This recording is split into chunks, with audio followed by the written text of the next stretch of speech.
Hello guys, so here I am in my car again, and I got this letter I want to share with you. It's a really interesting letter. Here it is. It doesn't say confidential on it anywhere, and this is it.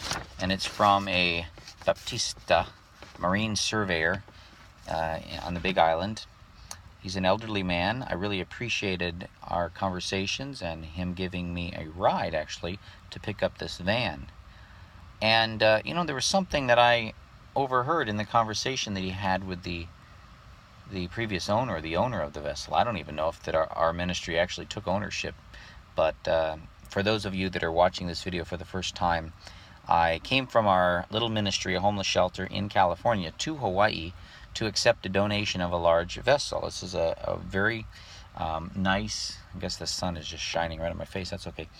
A very beautiful vessel, 48-foot schooner that was being donated. And you'd think, well, I felt like it won the lottery. I mean, this is an awesome opportunity. Our ministry had been hoping for a vessel. So, I just kind of went with the flow. I came, I called, and I'm not sure what I got myself into. I'm still trying to unravel the pieces. It's sunk, it's gone. It almost killed myself, my son, and my cousin. And I have no negative feelings toward the previous owner. I think he's a special man that did a good deed, and I appreciate this marine surveyor. I didn't realize that I was saying something wrong. I was just talking. I was just having a normal conversation because he had said something, and I was videoing at this time, and I just had my video camera going and it was down low, and I thought, this is important stuff that's going on here, and I just have learned from previous experiences that I better just video as much as I can of everything. And then some of the stuff I post and some stuff I don't, or I upload it on YouTube and I put it on private. But he sent me this letter after he gave me a ride. In the car, I had mentioned to him something and asked him a question because he surveyed this boat. It's kind of like an appraisal. Appraiser comes and gives a value and checks it out to see if it's safe. And he gave it basically a thumbs up. It was safe and said the hull is good and all these things. Gave a value of $127,500 replacement value. And it was nice. It was a good experience. I didn't suspect anything, even in what I heard him say. And what I heard him say was, he said to the man that hired him, the man gave him a check for $800, and he said, now my wife put money in the bank, this check is good, go ahead and cash it. It's $800 for this survey.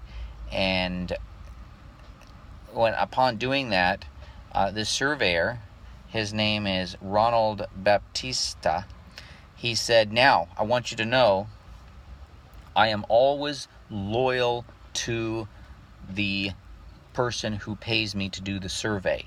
My loyalty is with them.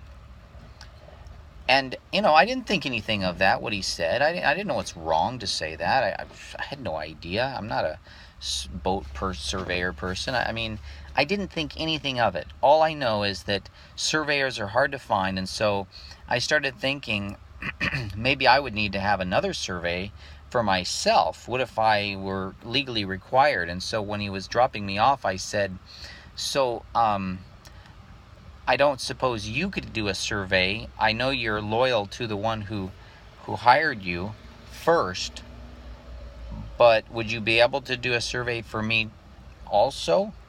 It was just a simple question. I was just asking him a simple question. And he started getting a little bit defensive and almost upset at me as he was dropping me off. And his wife was saying he's trying to retire. We are trying to retire. And the man's like 84 years old. So I understood that. And it was just a wonderful conversation. I didn't think anything of it. But he did say, no, my loyalty is to the vessel. It's to the vessel, not the person. So maybe he misspoke initially and he was just correcting himself. I don't know. But he made it very clear that he could not do it because it would be what he said, quote unquote, he said, a conflict of interest. Sure, I understand that. And so I accepted it. No problem. He's a good guy. I'm trying to be a good guy. No problems. Everything's fine, right? No. I get this letter sent to California. Why is he sending me a letter? I didn't hire him. just because I made a comment like that. I asked him if I could hire him, and he writes me this letter. Now you tell me if this letter is written by him or an attorney. Obviously he had a conversation with an attorney. This man is not this well spoken. He does not sound like this. He had a conversation with an attorney. There's some information about the boat that was not told me, and that's coming out big time. There was some major cover-up about this boat. Nobody would accept me in when I was in the water. I was basically forced out to die with my family, and then not only the state but everybody in the harbor would not allow me back in. So this is the letter. Here it goes. Regarding SV Bobolink, that's the name of the boat, the famous boat in this book that's called Modern Boat Building. Dear Sir, I am more than a bit disturbed by your contention that I, quote unquote, favored the owner of the above captioned vessel.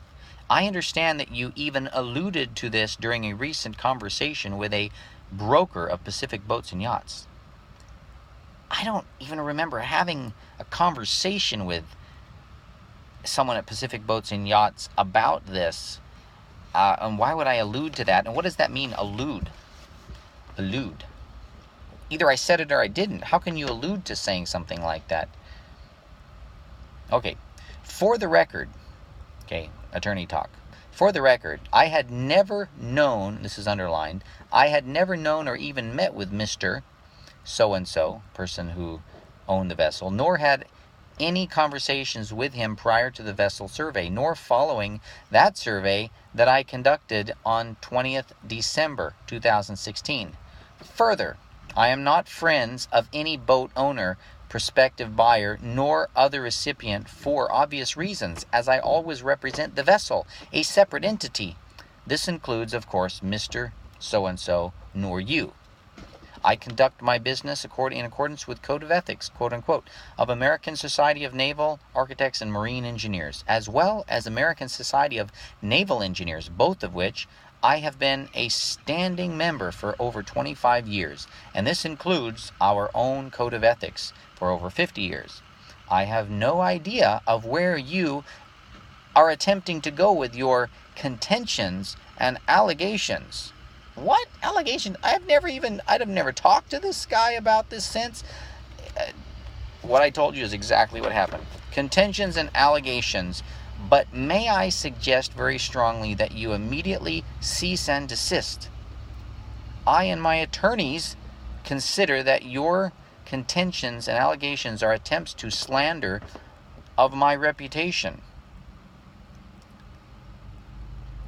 my business, and myself. Okay? And allegations are attempts of slander of my reputation, my business, and myself. I further question the reason for your actions, considering the vessel is being donated to your organization. But if it's a negative value and it's going to kill us, it's a liability, that's really not a donation of any value. That's okay. I'm going to continue reading here. Also, considering my wife and I gave you a ride from so-and-so to so-and-so place following the survey, I would suppose that you believe in the old saying, no good deed goes unpunished. Anyway, you guys know me, that I'm very timid about debates. I don't debate things. I don't argue things. I don't like to go to court. I don't sue people. I like to help people. I am a missionary in the Philippines. I grew up in this area here when I was a kid. I have some fond memories of the area. And see, I'm right here. Such a bad angle. I just got Velcroed to my steering wheel. It's hot here, so I'm in my car in this borrowed van. And I'm just shocked over this letter. I'm just shocked over. I accepted this donation, immediately was sent out of the harbor. I end up in the newspaper, it's sunk, and then I'm getting flooded with all these letters. And like, what's this about? To me, this is like, obviously, it's like I did something wrong. I need to cover my tracks. I need to make sure and establish facts to make sure that I'm not guilty. That's unbelievable. That, well, I guess someone might believe it, but anyway. You tell me what you think. You give me your comments. Why would a surveyor, and he says he's demanding that I cease and desist. From what? What did I do? I guess I'm doing it now. I'm telling the truth. I'm reading his letter. It doesn't say it's confidential. I certainly don't not like to make waves, but wow. My son almost died. I almost died. To me, that's kind of a big deal.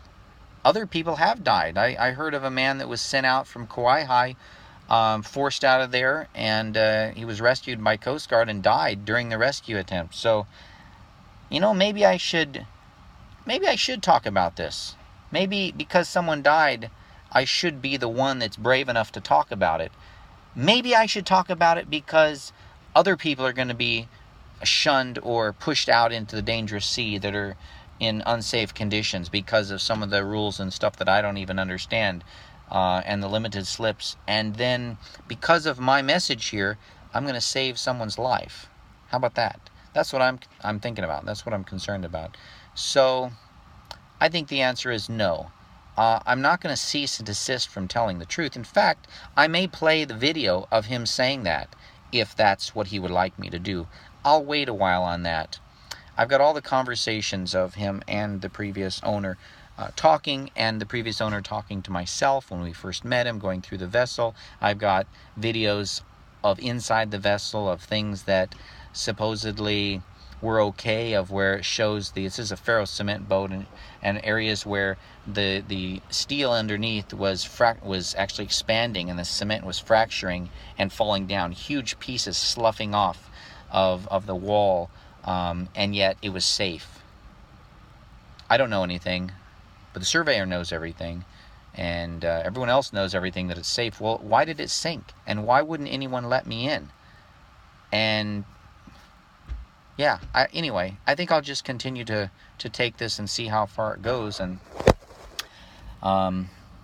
yeah, I'm kind of stranded here. I spent all the money I had, all the money that I borrowed. This cost me everything I had. Now I'm stuck here with nothing. What do I have to lose? I don't have anything. If they sued me, I don't own anything. So feel free, guys, sue me. I don't think it's illegal to tell the truth. And certainly, I think we're in a country of freedom of speech, and I think I can tell things that I heard and things that were said. I think that I don't have to cease and desist from telling the truth. I think that's probably something that I can do. You tell me, guys. Tell me what you think about this. And I'm making this message especially to people in the harbors around Hawaii, around the Big Island, Kauai, and I know I need to shave, guys, so I'm not trying to impress anyone. I just, yeah, I'm getting a bunch of mail here. It's quite interesting. I'm not upset. I think people are afraid, and they're trying to cover their tracks, and I think that's just it's basically proving they're wrong. So, yeah, that's all. Thank you so much. God bless you guys. Talk to you later. Bye-bye.